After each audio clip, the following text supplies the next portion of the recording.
Hey, John, just to start, what do you make of what Trey did on the mound today? He was pretty good. Historic stuff, you know what I mean? When you talk about that stage and his numbers, getting ahead of a lot of hitters, tons of swing and miss. You know, it's one thing to be in the zone, and it's another thing to be in the zone and get some swing and miss. So slider and split were electric. You know, I said it before the game. It's a different pitcher when he has his stuff. You know, game one didn't have a feel for his split, so kind of blown away at what he did. Halfway back on your right, Gregor. John, you guys seem to be very aggressive on Snell's fastball early in the game, and Schneider and Guerrero ambushed a couple there. Was that part of the game plan going into today? Yeah, you know, you never know what adjustments pitchers are going to make, you know, when you're facing them again in a series. Yeah, that was kind of the plan, you know, and I think after that he threw, you know, a lot of sliders, changeups, curveballs, and you have to be able to adapt. So against a guy like him, you know, I know in game one we fouled off a ton of pitches and made him work, and you have to be ready to hit when he comes over the middle of the plate. So Schneider was, and Vlad was. You know, that was a good start for us, you know, to get a little two-run cushion for Trey in this environment. But yeah, that was the approach going in, to be ready to hit. We'll stay there with Keegan. John, before Trey arrived, you were already obviously a very good team, but how has he changed this team and changed this team's ceiling, what they're capable of this season? Yeah, a lot, man. I mean, thinking back to when we called him up, I think it was with like 12 games, 13 games left in the season, you're kind of taking a shot to just bring more talent in, and you're not really sure of how it's going to unfold or what role he's going to be in. But yeah, I said it before the game, man, regular season is going to be pretty normal for him, I think. But he's definitely raised the ceiling for sure. I mean, we're talking about a guy that not only is he performing well, but he's handling a lot of stuff well. You know, handling the preparation, handling the media, handling his teammates really well too. Halfway back on your left, John. Good day, Schneids. Hey, Zick. Curious to know the ripple effect from Trey's performance tonight and in this postseason for the entire organization. What's your message to the minor leaguers who are hoping to do something similar to what Trey has done? He's obviously one of one, but how does this affect the entire org? Yeah, I mean, I think this year more than any year that I've been here, we've been very aligned with our player development system and what we're trying to do here. So I think the fact that we were willing to call him up, the fact that we were willing to throw him right into the fire because we felt confident in the work he had done in the minor league speaks volumes to how we feel about everyone in the organization, not just players, but staff too. And us being aligned is a big thing. Fourth row on your left, Jared.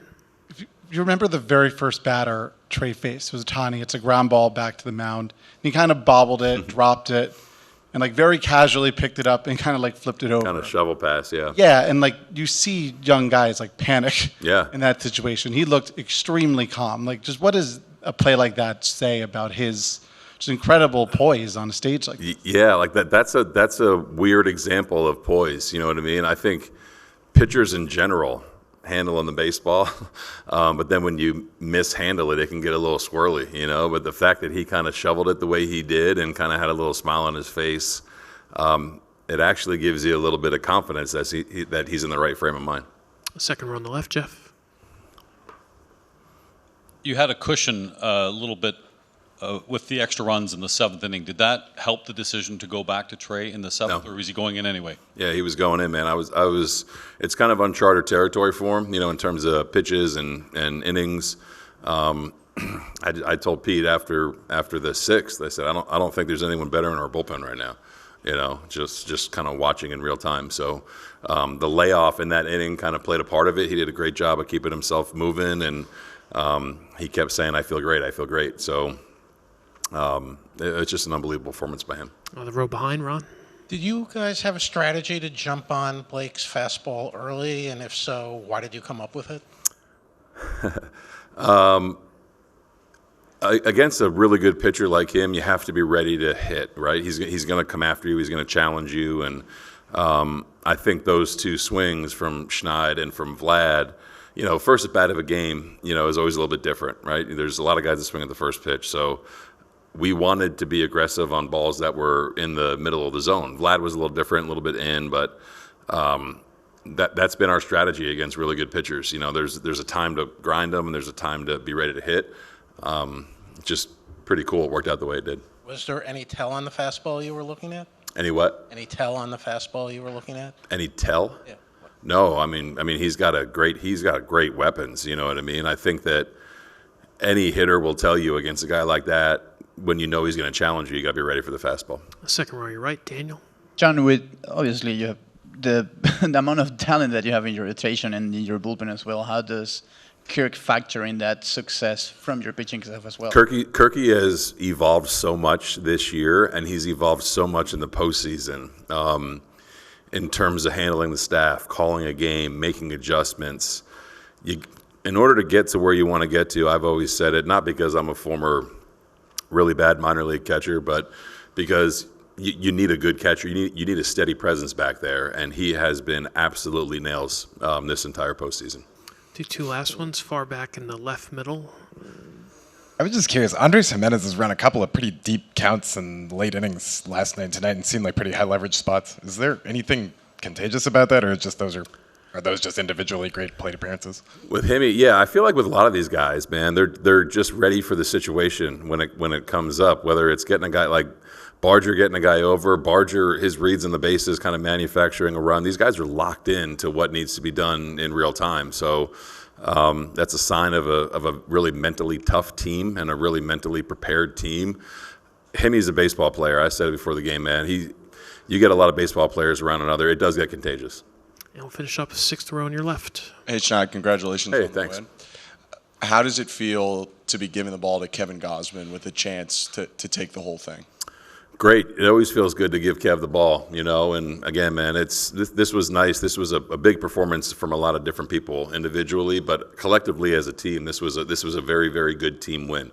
But to give the ball to Kev, you love it. You love it every time, whether it's in spring training or whether it's in the World Series. You know, we know that it's going to be another tough arm. And Yamamoto, it's going to be another tough game, you know what I mean? So we'll enjoy the flight. We'll enjoy it right now, and Kev will be ready to go. I can't wait to see what the Rogers Center is going to look, feel, and sound like. But I can't wait to have Kev take the mound for us. Hey, Trey, compared to your other starts, what was working so well for you today, and what allowed you to do what you just did? Just getting in the zone early, being in my count, and just throwing whatever I wanted when I was in two strikes. If I can take you to one of your bigger strikeouts with Ohtani in the third when you brought him down to a knee there, what's that moment like for you to do that to such a great hitter? I mean, I was just out there. I treat every hitter the same. At this level, every hitter can do damage. So, I mean, it was just another strikeout. Halfway back on your far left. Trey, congratulations on the outing. There was a shot on TV where you get the double play, the 5-4-3, and Scherzer screams and throws the bag away. What has that been like, being with those guys, and how have they helped you put together this historic run from regular season to now?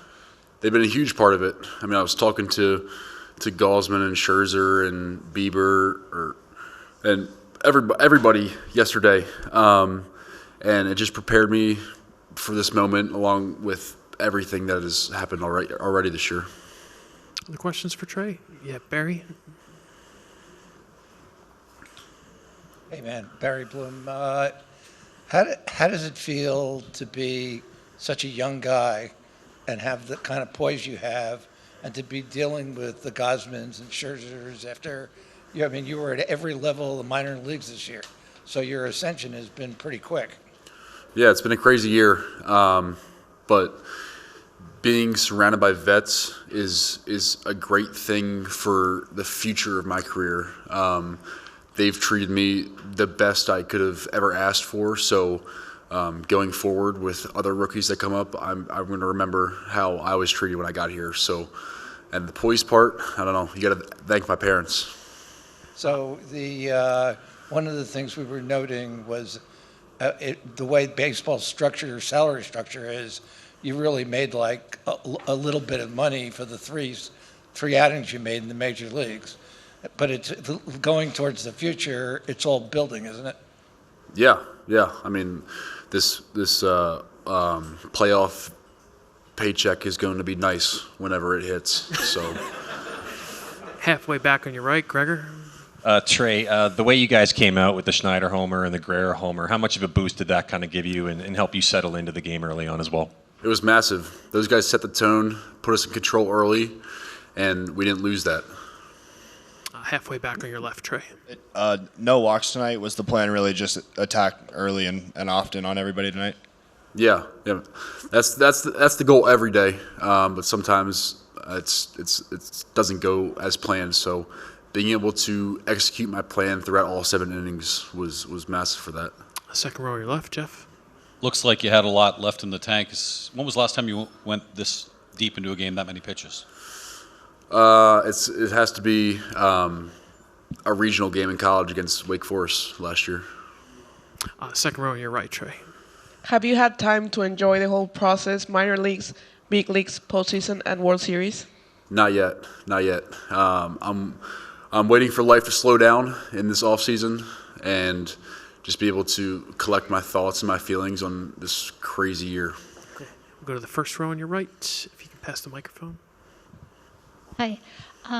How difficult it was to face same team back to back in a few days? Like, it doesn't happen in the regular season. Yes, it's not easy, but I was brought used to it in the regular season, facing the Rays twice, and then last series I faced the Mariners twice. So I'm able to collect my thoughts and see what adjustments I need to make between outing to outing. So it almost makes it, I wouldn't say easier, but I have a better plan going into the game.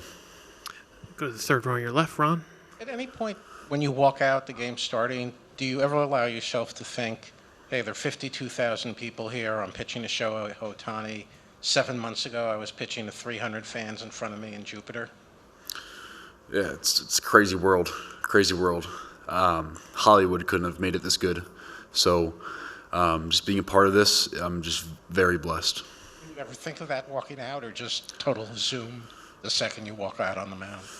Yeah, I mean, walking from the bullpen to the dugout, I took a moment to look around the stadium, see all the fans I wanted to I was hoping I'd send them home upset, but yeah, it was just a cool, like, full circle moment. A couple others for Trey. Yes, we'll go back halfway on your left. What do the next couple days look like for you as you potentially prepare to help this team out in another way if they need you? Yeah, I mean, tomorrow is a full recovery day. Get to a place where myself and the staff here feels comfortable with me. Mentally, I'll be prepared for Game 6, but, I mean, I'm just ready for whatever's next, if there is a next. Do a couple last ones. Stay in the same row. Trey, you left a legacy across the org in the minors this year as a great teammate. You had great defense behind you tonight. Can you shine some light on your defensive effort behind you? Yeah. There was a bunch of plays made for me, especially the Barger one in right field was a huge game changer. But, I mean, defense across this entire org has been awesome, and, yeah, we do a great job with that. Congrats on the home run, Davis, and the Thanks, win. Brad. What's going through your head when you step up there that leads to hitting that first pitch out of the yard? Yeah, I mean, Snell's a really good pitcher. Last time I only got a few fastballs, so I was kind of sitting fastball, especially being a leadoff guy. You're going to at least get one, and, you know, I thought he was going to throw a changeup, that first one, but, you know, saw a fastball and hit it out. Near the back on your left, Ben. Hey, Davis. Obviously, the game plan worked against Snell for you guys today. Can you describe what went into that swing, where you're obviously thinking about what he might throw you before the game? What was that preparation like for you? Yeah, he has a really good changeup, his off-speed, his curveball, his slider, so he has a lot of good pitches. Obviously, his fastball is 96, 98, so you can't really take that for granted as well. But, you know, George kind of always preaches, always be ready for the fastball first pitch, leading off the game, and George has done it for numerous years, and, you know, I got to take some advice when I can get it. And, yeah, sitting fastball, was up in the zone. I didn't really think I got it, but, you know, maybe playoff baseballs are a little bit juice. I don't know. Third row on your left, AJ. Davis, have you seen the video that your dad posted of the reaction to the home run yet? And if so, like, what has it meant this whole run to get to experience it with them?